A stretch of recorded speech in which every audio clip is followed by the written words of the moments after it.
বড় বড় পাতা, সুন্দর পাতা দেখে পাতা দিই। বেল হয়েছে না, তো বেল দেখছিলাম জানি কই, এই যে না। আর অনেক রোদ, হ্যাঁ এরকম এরকম কয়টা অল্প কয়টা দিলে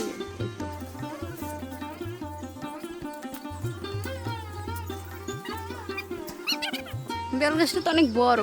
বেল ওই যে বেল হয়েছে না, রোদ্রের কারণে দেওয়া যাচ্ছে।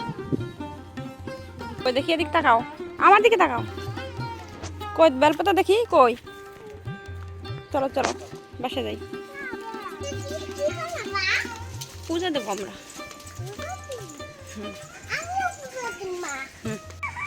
কোন জায়গা থেকে নেওয়া যায় দেখি, ওইটা ফাঁকা আছে নাকি।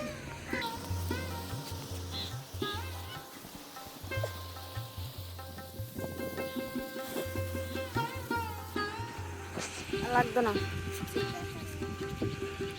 আমি পাইছি কোনো।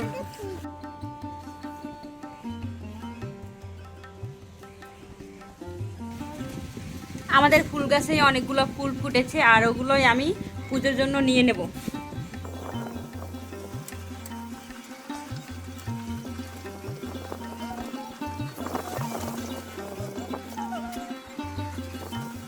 বাইরে আজকে অনেক সুন্দর বাতাস, খুবই ভালো লাগছে। রোদের মধ্যে বাতাস থাকলে অনেক ভালো লাগে। আর এই যে আমাদের বেগুন গাছে বেগুন হয়েছে একটা, জাস্ট অসাধারণ লাগছে, কি বলবো, আমার তো খুবই ভালো লাগছে। গাছটা প্রায় মরা মরা অবস্থায় ছিল, পানি দিতে দিতে গাছটা প্রাণ ফিরে পেয়েছে। তো ওইদিকে আরও কিছু ফুল আছে একটু দূরে, অনেকগুলো ফুল পাইলাম। দেখি আরও কোথাও গিয়ে কিছু ফুল আনতে পারি কিনা। আমাদের আগের তুলসী গাছটা তেমন একটা পাতা নেই, আর এর জন্য আমি নতুন করে এই তুলসী গাছটা আজকে লাগিয়েছি।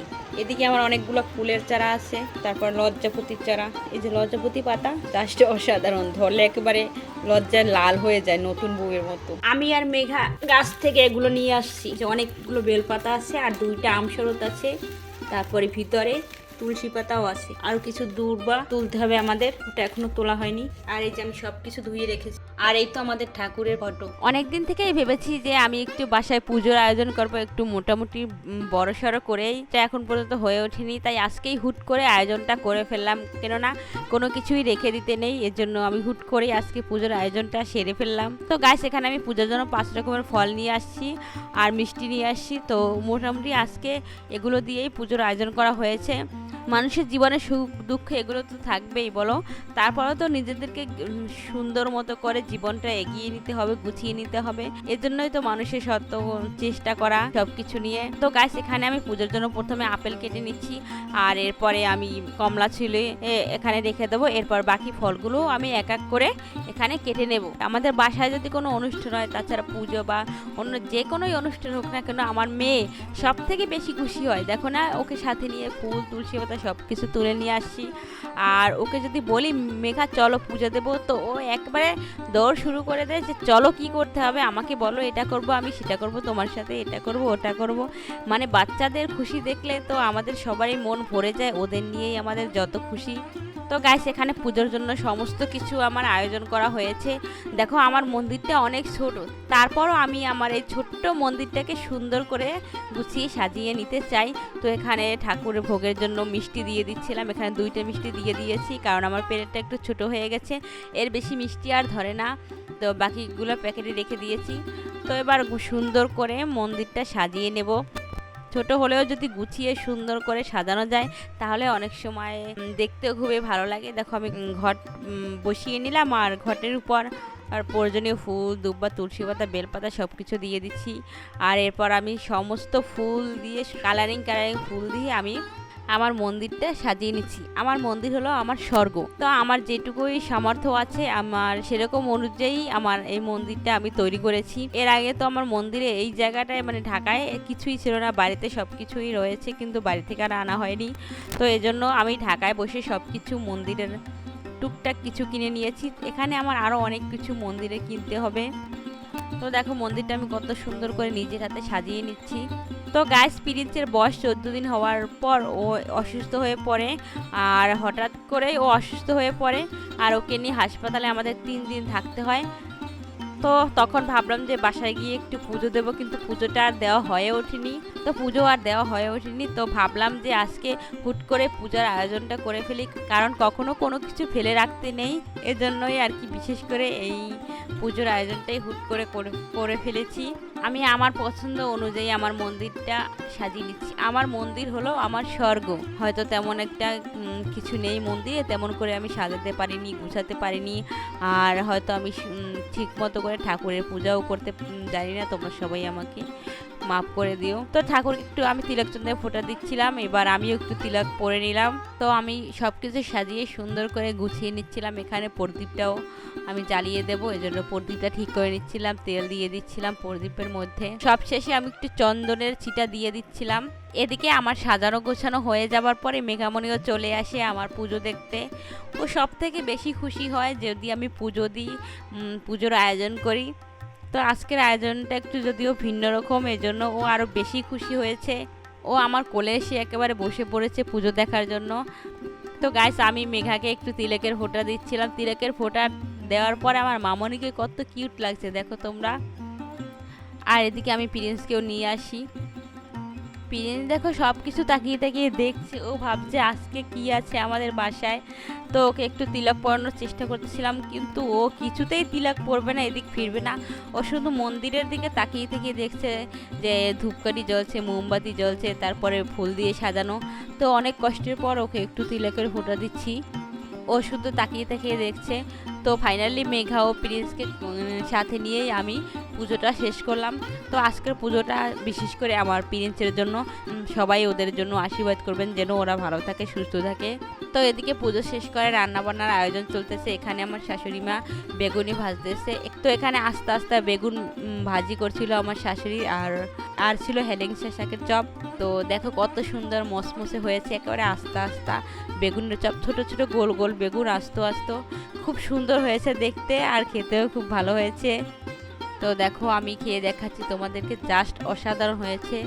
একেবারে আস্ত বেগুন গরম গরম খেতে খুবই ভালো লাগে। তো চপ খাওয়ার পরে এখানে আমি মশলা বেটে নিচ্ছিলাম, কেননা এখানে একটু রান্নাবান্নারও আয়োজন করা হয়েছে। আজকে আমি রান্না করব না, আমার শাশুড়ি মা রান্না করবে। আমি ভাত তরকারি সব কিছু রান্না করেছি, আমার শাশুড়ি মা এখন মুরগির মাংস রান্না করবে। আসলে আমার শাশুড়ি মা মুরগির মাংস খুব সুন্দর করে রান্না করতে পারে। শুধু মুরগি মাংস নয়, যে কোনো তরি তরকারি সবজি সব কিছু খুব ভালো করে রান্না করতে পারে। এখানে দেখো আলু খুব সুন্দর করে ভেজে নিচ্ছিল, হালকা নুন ও হলুদ দিয়ে তারপরে আলু ভেজে নিচ্ছে।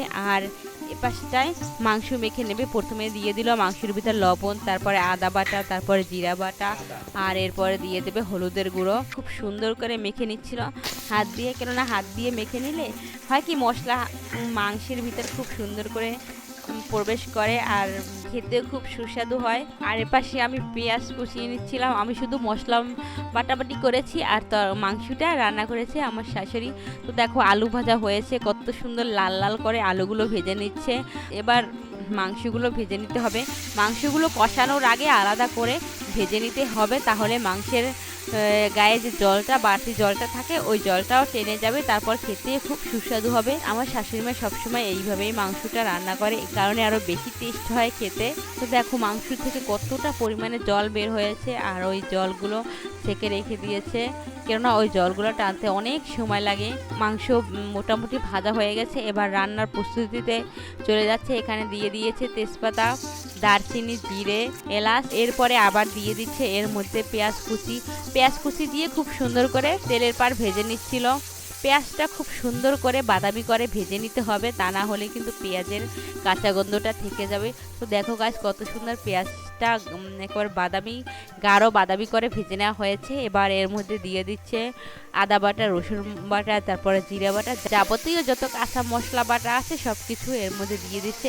এবার এটাকে খুব সুন্দর করে কষিয়ে নিতে হবে। আসলে মশলা কষানোর উপর ডিপেন্ড করে যে কতটা ভালো হবে। তো এখানে মাংসের যে জলটা রয়ে গেছে ওই জলটা মশলা কষানোর মধ্যে দিয়ে দেবে, তাহলে স্বাদটা আরও বেশি টেস্ট হবে। তো এরপর বাকি উপকরণগুলো দিয়ে দিতে হবে। এখানে দিয়ে দিচ্ছিল পরিমাণ মতো হলুদ গুঁড়ো, মরিচ গুঁড়ো, তারপরে লবণ। তো সব কিছু দিয়ে আবার খুব সুন্দর করে কষিয়ে নিতে হবে। মশলা কষানোর উপর ডিপেন্ড করে যে রান্নাটা কত ভালো হবে। তো দেখো আজকে রান্নাটার আইটেম একটু অন্যরকম। দেখো তেল ছেড়ে গেছে, মশলায় কষানো হয়ে গেছে, এবার মাংসগুলো এর মধ্যে দিয়ে দিচ্ছিল। তো দেখো মাংস ভাজার পর মাংসটা কত সুন্দর দেখতে হয়েছে। এবার ওই কষানো মশলার সাথে মাংস আবার সুন্দর করে কষিয়ে নিতে হবে। তো দেখো কত সুন্দরভাবে মাংসগুলো কষানো হচ্ছে, আর আজকে রান্নার কালারটাও খুবই সুন্দর লাগছে, একেবারে জাস্ট অসাধারণ। তো মাংস কষানো হয়ে গেছে, এবার এর মধ্যে আলুগুলো দিয়ে দিচ্ছিল। এবার আলু দিয়েও খুব সুন্দর করে কষিয়ে নিচ্ছে। তো ফাইনালি কষানো হয়ে গেছে, এবার এর মধ্যে দিয়ে দিচ্ছে পরিমাণ মতো জল। সে তো ভাজাই সমস্ত প্রায় অর্ধেকটা হয়ে গেছে, আর বেশি ঝোলের দরকার হয়নি। মাংস প্রায় রান্না করা শেষ এখানে, আর এখানে নামিয়েও নিচ্ছে। দেখো গাইস মাংসের কালারটা কত সুন্দর আসছে, জাস্ট অসাধারণ। একেবারে কম তেলে কম মশলায় আজকে রান্নাটা হয়েছে খুবই পারফেক্টভাবে। যেহেতু অনেক গরম পড়েছে, এই গরমে বেশি তেল মশলা খাওয়া ঠিক না, স্বাস্থ্যের পক্ষে ক্ষতিকর, বদহজম হতে পারে, তারপরে অনেক রকমের সমস্যা দেখা দিতে পারে। এজন্য তেলটা এড়িয়ে চলতে হবে এই গরমে।